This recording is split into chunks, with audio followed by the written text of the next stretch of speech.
Good afternoon, Nova Nation. It's WXVU Sports Director David Szczepanski coming to you from outside of the Finneran Pavilion, where in just about 6 hours or so, this place will be packed as your Villanova Wildcats get ready to take on the NJIT Highlanders in some non-conference action. Third game of the season for Villanova, who enters this game with a record of 1-1. They suffered a very bad loss on Wednesday night against Columbia by a final score of 90-80. Eric Dixon had more than 30 points in that game, but the Wildcats had 12 turnovers, and their defense really struggled. Columbia came into the gym and really shot the lights out on Wednesday night. So Villanova looked to rebound against NJIT on this Friday evening.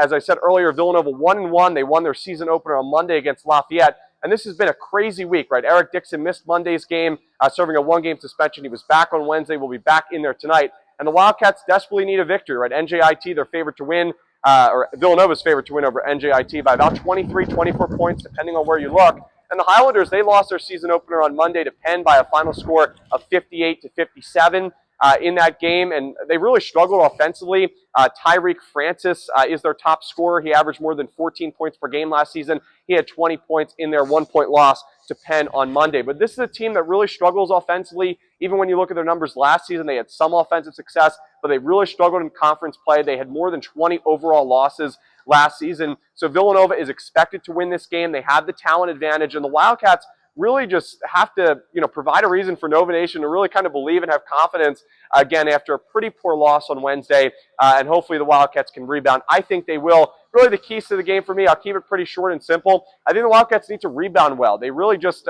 won the rebounding battle. They squeaked by Columbia on Wednesday evening, so I think the rebounding battle will be huge. And I think they also need good contributions from scorers other than Eric Dixon. So you really looked at Jameer Brickus, Tyler Perkins, Josiah Mosley off the bench, all who really struggled in Wednesday's game against Columbia after a pretty good performance on Monday night against Lafayette. And the defense, that's really the third key, but probably the most important key. Villanova's defense really need to step up tonight. Again, this is a team that scored less than 60 points to Penn on Monday, and a team that really doesn't have a high explosive offense. So Villanova, they need to do better covering their assignments, especially from behind the arc, where Columbia found some success in that game and was able to build a lead. And the Wildcats really never went on a run. They struggled in terms of bench scoring the other day. They didn't score a bench point until late in the second half, just about 5 minutes to go in that game, did they finally score a bench point. So some bench scoring, some offense, and better rebounding for Villanova. Really, you can go with any keys to the game as long as it leads to a victory for the Cats. They really need it tonight at the Finneran Pavilion. Live coverage on WXVU begins at 8 p.m.